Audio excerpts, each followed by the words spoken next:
Welcome to another episode of CCM Talks. I am Brian Covey, and today we are joined by Senior Vice President Drew Stacey in Cincinnati, Ohio. I cannot wait to dig into Drew's career, joining cross country the same time I did. We're going to jump right into this, so welcome to the show. Thank you. Well, we joined around the same time, so I'm curious, you were setting all these records in Ohio. You've got large production and all that kind of stuff. Let's go back a little bit as to why did you join? I came here because I definitely needed a different model and a different setup, and CCM definitely offered that. Had a couple sit downs with Ron. It definitely let me know I was leaving a lot on the table, and there was a lot more opportunities to come here. Non-QM, ability for us to hold our own mortgages, things like that, or it just huge things that, I feel like you need those to compete in today's marketplace. Yeah, similar before we went live, we were talking about that in there. Correct. Well, I love this. You've said this big question. How do you get more business in the door? So curious, you're doing a lot of production. Like, how do you generally I think get you business? have to diversify. See, I'm one of the old school guys. I don't pay for leads. I don't have big MSAs. I don't have any MSAs. None, Okay. period. What I do is obviously realtors, but also financial planners, divorce attorneys, attorneys in general, because you got to remember, when your attorney tells you to do something, you're not going to shop it. But, as all of us don't like to be shopped with realtors, but generally your financial planner the same way.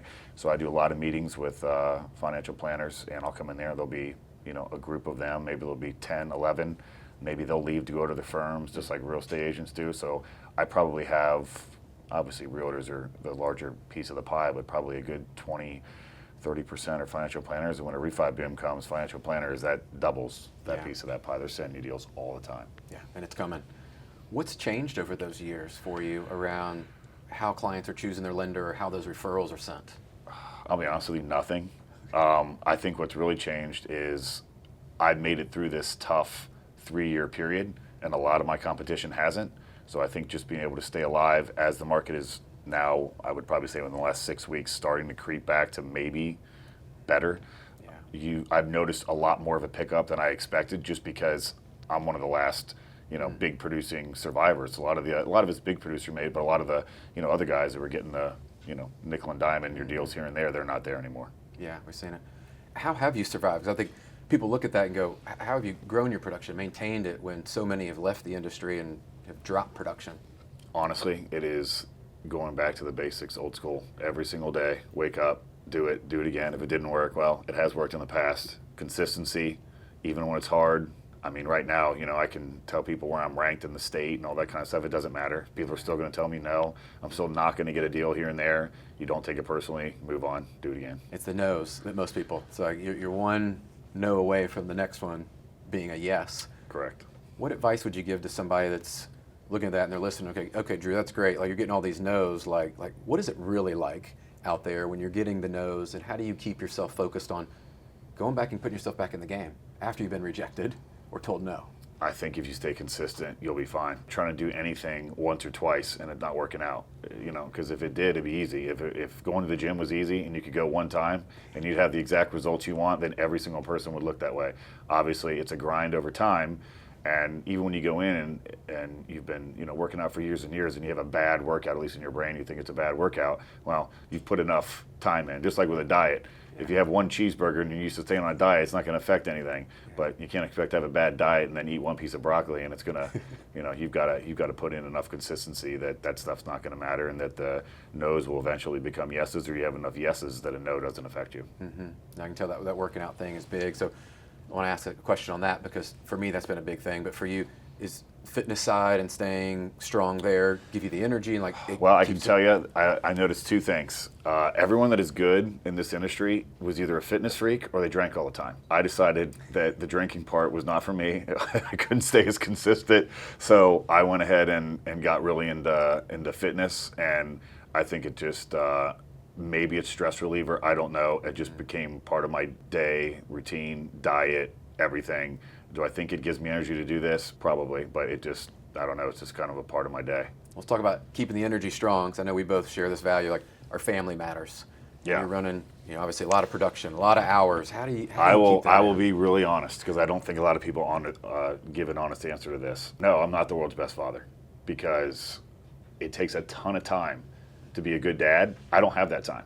So as far as being there all the time, no, I would not consider myself in that category. But what my kids will do is they're going to come out of school with no debt, and hopefully have a fantastic life and know one day when they're grinding, like, I cannot believe my dad did all this stuff to make sure that we had a great life one day. Because being successful at something like this and the hours that it takes, you don't have to work 80 hours a week, but thinking you're going to work 38 and hang your head up, that's fine if you want to be a solid producer. But if you really want to hit the upper echelon, it's going to take some grind, and unfortunately the sacrificing is going to come from, time that you have. Even things I love to do, family, gym, I like cars, sometimes those take a serious backseat. And unfortunately, I don't think work-life balance is something that tons of successful people have. Let's talk about, you've been through a lot of markets, and we're heading into a different market, I think, in 2026.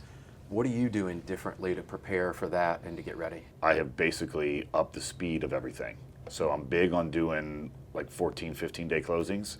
What I think that does is it keeps my staff ready to roll, ready to get things going quickly. But I've also let them know how quickly they need to start being able to get things that we have to do in a daily, pre-approvals, locks, whatever. Because when things are going to be 2x and 3x, they need to be used to how fast things need to work. So I'm kind of almost, making them run wind sprints, if you will, right now, even though we don't really need to, just so they're prepared for when the onslaught comes, which after a over 3 year of a down market, or whatever you want to call it, a more stagnant market, I think we're about due. Yeah, agreed. Let's talk about this, because I think people look at the amount of production you do, the consistency I think is big. What are you doing to market yourself, and are you doing anything unique there with like creativity in your marketing, or to stay in front of your database even?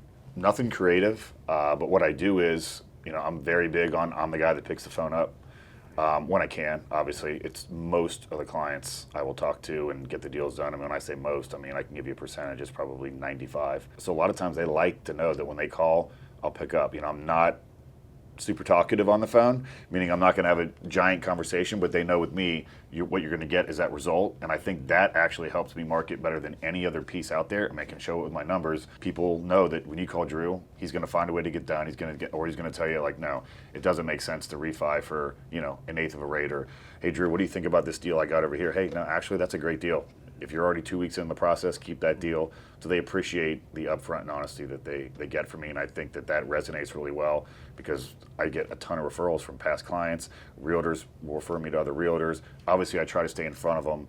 I'll do meetings. I like to do one-on-one stuff, because I feel like when you start to become a big producer, the only kind of kink in your armor is people are going to say he's too busy for you, or she's too busy for you. That's right. So I think the only way to combat that is a one-on-one, not a giant meeting all the time. And it does take a lot. I mean, you're doing it 2 or 3 times a week, but it's important to make that agent or that financial planner, whomever's sending you the business, to make them feel like you care about them personally and about their business. I love it. Okay, last question. If Ella's listening to this, they're not producing the level you are yet, but they want to get there, and they've listened to all this stuff. What would be a piece of advice you would give them to help them get ready for this market and start to produce at that higher level? I think it goes back to what you said, how you deal with the no's. Don't take this business personally. If you don't get a deal, you can't take it personally. You can't. And I know people say, well, I have my personal time into it. Yeah, but you don't.